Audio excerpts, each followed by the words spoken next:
प्रधानमंत्री जी ने पूछा क्या किस क्लास में हो? 5वें 6वें जिसमें भी। बोले क्या बनना चाहते हो? तो बोले पुलिस बनूंगी। प्रधानमंत्री का पुलिस क्यों बनना चाहती हो? उसने कहा योगी जी की पुलिस ने अच्छे अच्छे गुंडों को ठीक कर दिया। ये गाजीपुर के मुस्लिम परिवार की बच्ची कह रही है, ये सूचना विभाग का विज्ञापन नहीं कह रहा ना। और जो बात अभी शिकायत कह रही थी कि पैकेजिंग ज्यादा है या करता है, लेकिन मैं बात कहूं, मैंने ये बात अपने शुरू में हजारों बार कही कि अगर विज्ञापन से पैकेजिंग से सरकार बचती होती तो जवाहरलाल जी की सरकार नहीं जाती। उनके पास पैसा नहीं था, अधिवेशन के पास नहीं था, मायावती के होर्डिंग नहीं लगे थे। पैकेजिंग से कोई सरकार वापस नहीं आती।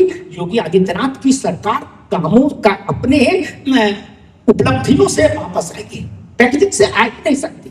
इस जो लोग ये कहते हैं कि पैकेजिंग से सरकार आ सकती है, वो जनता की सामूहिक मेधा का अपमान करते हैं, जनता की प्रतिभा का पर सवाल उठाते हैं। दूसरी चीज मैं कहूं, योगी जी ने चरणबद्ध ढंग से उत्तर प्रदेश को बदलने का काम शुरू किया। सबसे पहला जो काम उन्होंने किया वो ये किया, ग्राउंड की समझ नेता को जब होती ना, नेता तो ऐसे भी हुए कि जिनको पश्चिम हमारे गन्ना में है, तो राजीव जी एक बार पश्चिमी उत्तर प्रदेश आए, गन्ना किसानों ने कहा कि बहुत नुकसान होता है, गन्ने में कुछ नहीं मिलता, तो गन्ना क्यों पैदा करते हो, डायरेक्ट शिक्षा नहीं करते।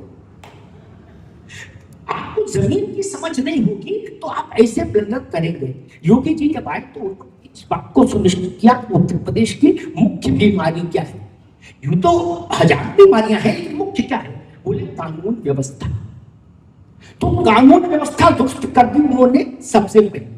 अगर गाजीपुर की मुस्लिम परिवार की छोटी सी बिटिया मैं पुलिस में जाऊंगी, उन्होंने उन लोगों का मानमर्दन कर दिया, उन दुष्टों का दलन कर दिया जो उत्तर प्रदेश सरकार को कोई इस जेल में लेकर चलता था, कोई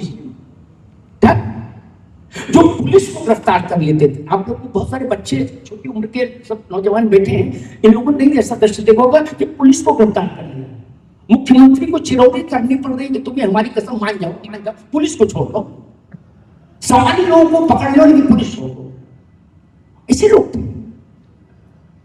सेना के अस्त्र शस्त्र रख ले, कोई ब्यूरोक्रेट उसके खिलाफ आवाज उठाएगा तो ब्यूरोक्रेट जेल में डाल दिया जाए।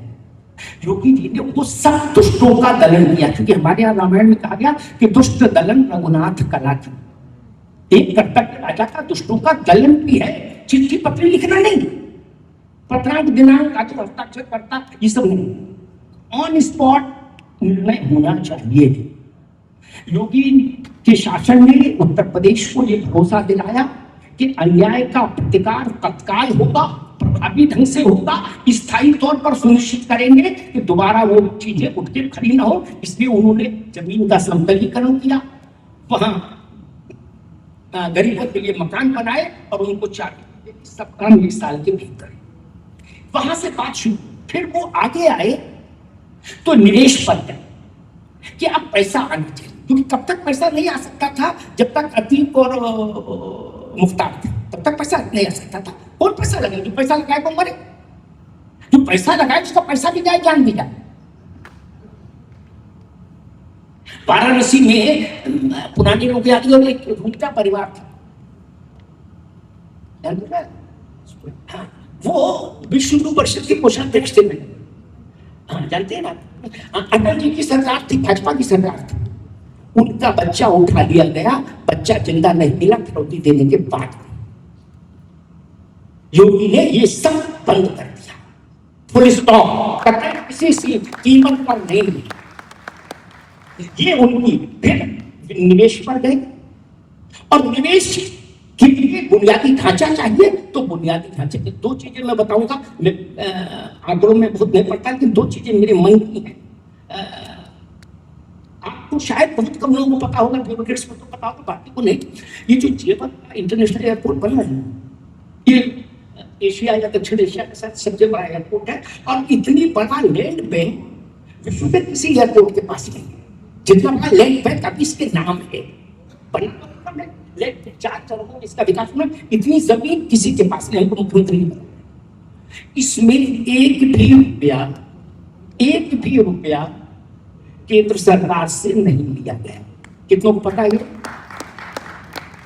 ये उत्तर प्रदेश के अपने पुरुषार्थ का फल है। ये जो कि आदित्यनाथ की सरकार का बड़ा गुण है। कभी आप सोच सकते थे ऐसा हो सकता है? नहीं, हम नहीं सोच सकते थे। अपने 40 साल के जर्नलिज्म में मैं सोचे नहीं। मैंने इतने मुख्यमंत्री देखे, नरेंद्र तिवारी से लेके अब तक। दूसरी एक बात, ये गंगा एक्सप्रेस पे देखा लोगों ने, आप लोग गए, क्रिएटर हैं शायद, गए होंगे घूमने देखने के लिए। गंगा एक्सप्रेस वे अब तक का सबसे ज्यादा निवेश वाला एक्सप्रेस वे, बहुत सारा पैसा लगा। उत्तर प्रदेश सरकार उसमें किसी बैंक के पास चवन्नी लेने नहीं गई। कोई तरह की छोटी बात है क्या? पहले हम जब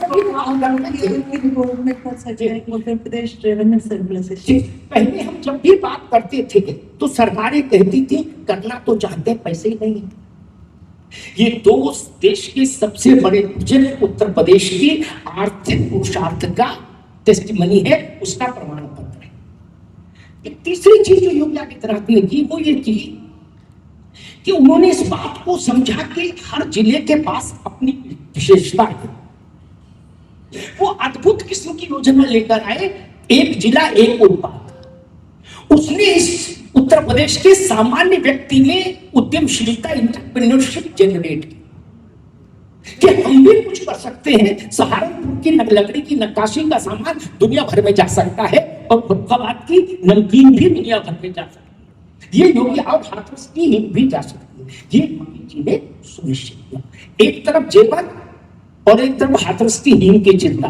आप विस्तार देखिए, विजन का विस्तार देखिए। इसलिए मुझे लगता है कि और ये सब अगर मैं एक लाइन में कहूं, योगी आदित्यनाथ इसलिए कर पाए जो मैंने आरंभ में बताया, राजा की विश्वसनीयता संदिग्ध होनी चाहिए, उसका चरित्र बेदाग होना चाहिए।